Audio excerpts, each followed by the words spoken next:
دنیا میں آتے ہیں اللہم اغفر لامتی رب حب لامتی، دنیا میں رہتے ہیں تو امت کی مغفرت کی دعائیں، قبر میں جاتے ہیں تو امت کی مغفرت کی دعائیں، آج بھی قبر میں امت کی مغفرت کی دعائیں کر رہے ہیں۔ میرے آقا صلی اللہ علیہ وسلم کا مقام یہ ہے، صحیح مسلم شریف کی حدیث ہے، جب قرآن کریم نازل ہوا نا تو ایک قرات کی اجازت اللہ جل وعلا نے دی۔ جبریل امین حضور اکرم صلی اللہ علیہ وسلم کی بارگاہ میں حاضر ہوئے تو اللہ نے ایک قرات کی اجازت دی۔ حضور اکرم صلی اللہ علیہ وسلم نے جبریل امین کو واپس بھیج دیا، جبریل واپس چلے جاؤ، اللہ کی بارگاہ میں عرض کرو کہ میری امت کے قبائل تو بہت زیادہ ہیں، اب ایک قرات کی اجازت، یہ میری امت کے لیے اس کا تلفظ آسان نہیں ہے، حوّن علی امتی، امت کو سہولت دی جائے۔ نبی کریم صلی اللہ علیہ وسلم نے جبریل امین کو واپس بھیج دیا، جبریل امین اللہ کی بارگاہ میں حاضر ہوئے۔ اب دیکھیں ہندوستان کے علماء بیٹھے ہیں، حضور کے امتی ہندوستان میں بھی رہتے ہیں نا، میں جب ہندوستان میں جاتا ہوں تو وہاں پر جب بیانات میں مجھے دعوت دی جاتی ہے، جب مجھے مدعو کرتے ہیں تو کہتے ہیں شاکب شامی کو ہم دعوت دے رہے ہیں۔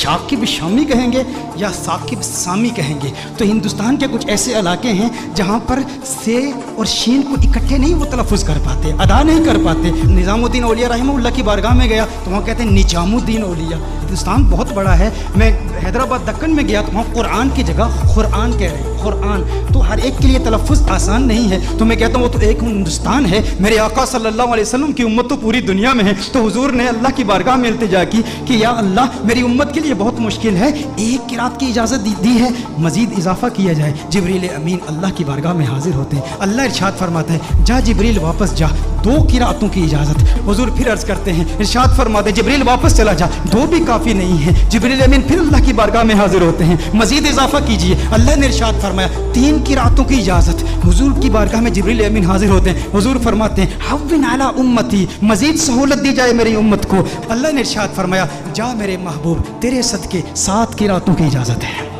اللہ ناراض نہیں ہوا، اللہ نے ناراضگی کا اظہار نہیں کہ میں ارحم الراحمین ہوں، میں اپنی مخلوق کے تلفظ کو نہیں جانتا تو کون جانتا ہے؟ میرے محبوب بار بار جبریل کو واپس کیوں بھیجتا ہے؟ میں نے تو قرآن نازل کیا نا، لیکن اللہ نے ناراضگی کا اظہار نہیں کیا، بلکہ اللہ جل وعلا نے پیار کا اظہار کیا۔ اب اللہ کا پیار کیا ہے، اللہ کی محبت کیا ہے کہ محبوب یہ جو 3 بار تجھے تکلیف اٹھانی پڑی نا کہ تو نے جبریل کو 3 بار بھیجا ہے میری بارگاہ میں، اس تکلیف کی وجہ سے محبوب تجھے انعام دیتا ہوں، تجھ پہ اپنی عنایات کا نزول کرتا ہوں۔ وہ انعام کیا ہے؟ تجھے ضمانت والی 3 دعائیں دیتا ہوں، 3 دعائیں۔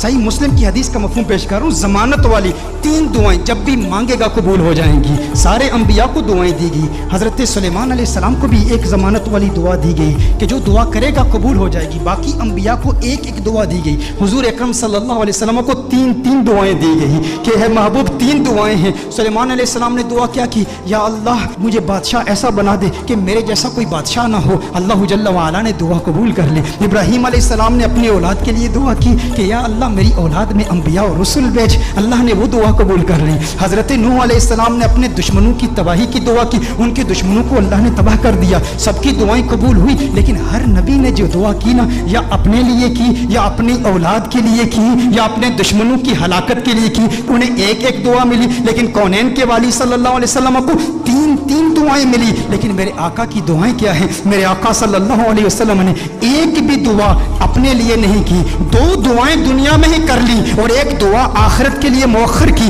دنیا کے لیے جو دعا تھی وہ کیا تھی؟ اللہم اغفر لامتی، اللہم اغفر لامتی، اللہم اغفر لامتی، ہے اللہ میری امت کی مغفرت فرما۔ میرے آقا صلی اللہ علیہ وسلم نے دوسری دعا کیا کی؟ پھر اللہم اغفر لامتی، ہے اللہ میری امت کی مغفرت فرما۔ علماء نے کلام کیا ہے کہ پہلی جو دعا تھی وہ کبائر گناہ کے لیے تھی، دوسری جو دعائیں تھی وہ صغائر گناہ کی ہے، لیکن تیسری دعا میرے آقا صلی اللہ علیہ وسلم نے مؤخر کر لی۔ اور مؤخر کیوں کی؟ حضور نے ارشاد فرمایا یہ تیسری دعا آخرت کے لیے بچا کے رکھی ہے۔ یا رسول اللہ صلی اللہ علیہ وسلم کیوں بچا کے رکھی ہے؟ حضور نے ارشاد فرمایا وہ آخرت کا دن ایسا دن ہے جب سب نبیوں کی امتیں یہاں تک کہ انبیاء بھی میری بارگاہ میں حاضر ہوں گے، یہ ان کے لیے سنبھال کے رکھی ہے۔ حضور اکرم صلی اللہ علیہ وسلم نے ابراہیم علیہ السلام کی امت کے لیے، عیسیٰ علیہ السلام کی امت کے لیے، موسیٰ علیہ السلام کی امت کے لیے، ان سب کی امتوں کی مغفرت کے لیے یہ دعا سنبھال کے رکھی ہے۔ ذہن میں یہ سوال تو پیدا ہوتا ہے نا، باقی انبیاء کو بھی قیامت کی ہولناکیوں کا علم تھا نا، قیامت کی ہولناکیوں اور سختیوں اور شدت کا علم تھا نا، وہ جانتے تھے کہ مخلوق کس قدر مجبور ہوگی قیامت کے روز، انہیں بھی اپنی امت سے محبت تھی نا۔ باقی انبیاء نے آخرت کے لیے دعا کیوں نہیں بچا کر رکھی؟ ذہن میں سوال پیدا ہوتا ہے، باقی انبیاء بھی اپنی امتوں سے پیار کرتے ہیں، لیکن انہوں نے اپنی امتوں کے لیے وہ دعا بچا کر کیوں نہیں رکھی؟ ایک دعا تھی امت کے لیے بچا کر رکھتے نا۔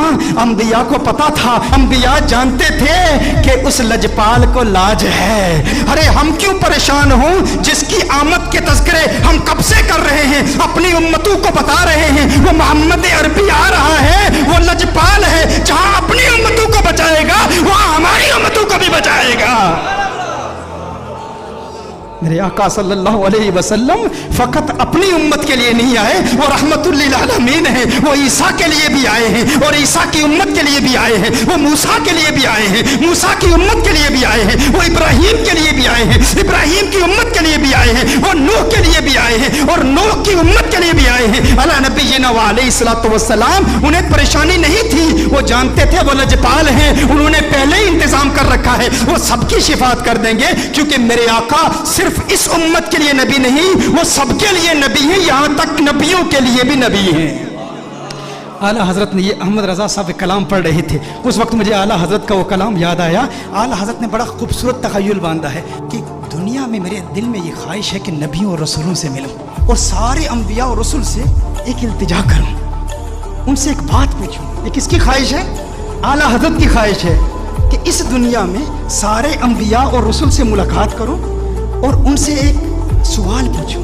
لیکن اس دنیا میں ممکن تو نہیں ہے احمد رضا کہ سارے انبیاء اور رسول کی بارگاہ میں تو حاضر ہو اور ان سے سوال پوچھ۔ کہا تو پھر میں قیامت کے روز پوچھ لوں گا، آخرت میں پوچھ لوں گا۔ اس وقت مخلوق بھی اپنے اپنے مقام کے اعتبار سے اور اللہ کی شان کے لائق اللہ کو دیکھے گی، تو اللہ کے سامنے اعلیٰ حضرت حضور کے سامنے انبیاء سے ایک سوال پوچھیں گے۔ وہ سوال کیا ہے؟ انبیاء سے کروں عرض کیوں مالک ہو؟ انداز دیکھیں، تیور دیکھیں، ادب کا مقام دیکھیں، حضور کا احترام بھی ہے۔ امتی آپ کا ہوں لیکن انبیاء سے ایک سوال پوچھنا چاہتا ہوں، انبیاء سے کروں عرض کیوں مالک ہو؟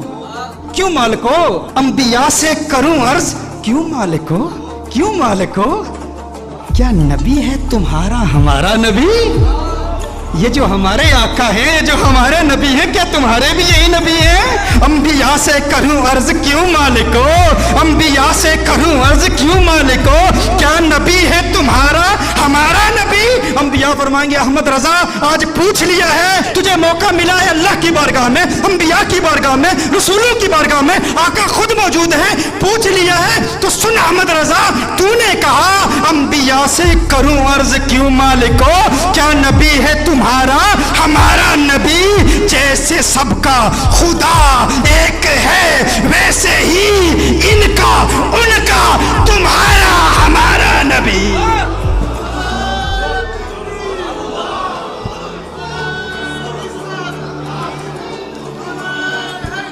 جیسے سب کا خدا ایک ہے ویسے ہی ان کا ان کا تمہارا ہمارا نبی۔ کرنوں بدلی رسولوں کی ہوتی رہی، چاند بدلی کا نکلا ہمارا نبی۔ کیا خبر کتنے تارے کھلے چپ گئے، پر نہ ڈوبے نہ ڈوبا ہمارا نبی، پر نہ ڈوبے نہ ڈوبا ہمارا نبی۔